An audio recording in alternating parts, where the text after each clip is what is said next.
নমস্কার, আমি অতনু। তোমাদের সবাইকে আরেকবার স্বাগত জানাই আমার চ্যানেলে। তো আজকে একটা নতুন রেসিপি নিয়ে চলে এসেছি তোমাদের সাথে। আজকের রেসিপি হলো কুমড়ো আলুর সবজি। খুবই সিম্পল, খুবই কিন্তু টেস্টি। জানি অনেকেই হয়তো নামটা শুনেই হয়তো ভিডিও ছেড়ে স্কিপ করে চলে যাচ্ছে, বাট যাওয়ার আগে কিন্তু একটুখানি থেকে যাও। 2-3 মিনিটের ভিডিও, দেখে যাও ভিডিওটা আর রেসিপিটা।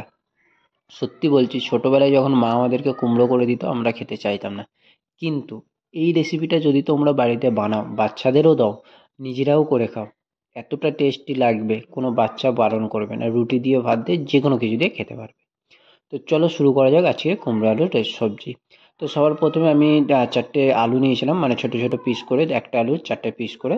আমি কিন্তু সেটাকে ভালো করে, দেখতেই পাচ্ছ, প্রথমে সেদ্ধ করে নিয়েছিলাম, বয়েল করে নিয়েছিলাম। কাঁচা আলু দিইনি, বয়েল করা আলু মোটামুটি ছোট ছোট করে পিস করে নিয়েছি। তারপর একটা কুমড়োর মোটামুটি আমি ছোট ছোট পাতলা পিস করে নিয়েছি, মোটামুটি যতটা হয় পিস করে নিয়েছি। তারপরে একটা টমেটো কুচিয়ে নিয়েছিলাম, পেঁয়াজ কুচিয়ে নিয়েছিলাম কুচি কুচি করে। আর সেই কুমড়োটা তো রয়েছে, তার সাথে কারি পাতা আর 4টে মতো কাঁচা লঙ্কা নিয়ে নিয়েছি। ব্যাস এই কটা ইনগ্রিডিয়েন্টসই আমাদের লাগবে। তারপর একটা সাদা কড়া নিয়ে নিয়েছি, সেই সাদা কড়াইয়ের মধ্যে সর্ষের তেল দিয়ে দিয়েছিলাম। তেলটা গরম হলেই একে একে কিন্তু সমস্ত কুমড়োগুলো সেই কড়াইয়ের মধ্যে অ্যাড করে দিয়েছি। কুমড়োগুলো যতটা পারবেন কিন্তু আমার মতো পাতলা রাখার চেষ্টা করবেন, কেননা এতে সেরকম কিছু জল টল আমরা কিচ্ছু দেবো না, জাস্ট শুধু কুমড়োই এরকমভাবে ফ্রাই হবে। আর তেলটা একটু কমই দেবেন, আমিও কমই দিয়েছি, তো কম তেলেই ভাজবে।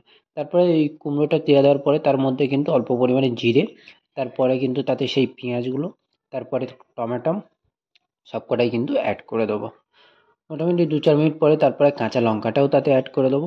তারপরে আমি এখানে কিন্তু নর্মাল সাদা নুন ইউজ করিনি, আমি কিন্তু এখানে বিট লবণ ইউজ করেছি। বিট লবণটা দিলে একটা অন্যরকম ফ্লেভার আসে, আপনারা সাদা নুনও দিতে পারেন, কোনো সমস্যা নেই। তো মোটামুটি বিট লবণ দিয়ে আমি এটাকে নাড়াচাড়া করে নিয়েছি। তার 2-4 মিনিট পরে তাতে কিন্তু আমি কারি পাতাও অ্যাড করে দিয়েছি। কারি পাতা দিয়ে কিন্তু ব্যাস নর্মালি ঢাকা দিয়ে দিয়েছি, ব্যাস আর কিছুই করতে হবে না। 2-4 মিনিট পরে ফের ওটাকে খুলে, ঢাকনাটাকে খুলে একটু নেড়ে চেড়ে নিয়েছি। ব্যাস আর তেমন কিন্তু কিছুই করতে হবে না। এরকমভাবেই কিন্তু মোটামুটি 10-15 মিনিট ধরে এটাকে কিন্তু একদম লো ফ্লেমে রান্না করতে হবে। মোটামুটি 2-4 মিনিট পরে তাতে কিন্তু আমি সেই সেদ্ধ করে আলু যেটা কুচিয়ে রেখেছিলাম সেগুলোও অ্যাড করে দিয়েছি। আলুগুলো দিয়ে 2-4 বার নেড়ে নিয়েছি।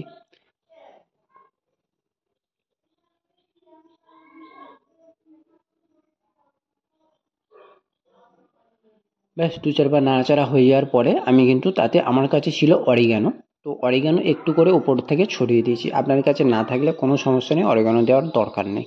নর্মালি এটাকে যেরকমভাবে হয় নর্মালি এরকমভাবে চাপা দিয়ে দেবেন, ব্যাস। তাতেও কিন্তু খুব দারুণ টেস্ট আসবে। তো নর্মাল আমি অরিগ্যানো দিয়ে 2-4 মিনিট চাপা দেওয়ার পরেই কিন্তু মোটামুটি আমাদের যে কুমড়ো আলুর সবজি সেটা কিন্তু রেডি হয়ে এসেছিলো। লাস্টে একদম তোলার একটুখানি আগে আমি অল্প পরিমাণে বাটার এতে অ্যাড করেছি, আপনাকে বাটার থাকলে অ্যাড করবেন, না থাকলেও কোনো সমস্যা নেই। ব্যাস তারপর ফের আবার 2 মিনিটের জন্য সেই ঢাকনাটাকে ঢাকা দিয়েছি। লাস্টে ব্যাস ঢাকনা খুলে আমাদের কিন্তু এখানে কুমড়ো সবজি রেডি হয়ে গেছে। কিচ্ছু করতে হবে না, না জল না কিছু। এরকমভাবেই সিম্পলভাবেই বানিয়ে দেখবেন, বানিয়ে একবার খেয়ে দেখবেন বাড়িতে। যদি টেস্টি না লাগে, রুটি হোক বা ভাত, গরম ভাতের সাথে আপনারা সার্ভ করবেন। যদি টেস্টি না লাগে, কোনো বাচ্চা যদি বলে যে আমি খাবো না, তাহলে কিন্তু আমাকে কমেন্ট করে বলবেন। তো আর ভালো লাগলে অবশ্যই সেটাও কিন্তু কমেন্ট করে বলবেন। তো আজকে ভিডিও অবধি, ভিডিও দেওয়ার জন্য অনেক অনেক ধন্যবাদ। থ্যাংক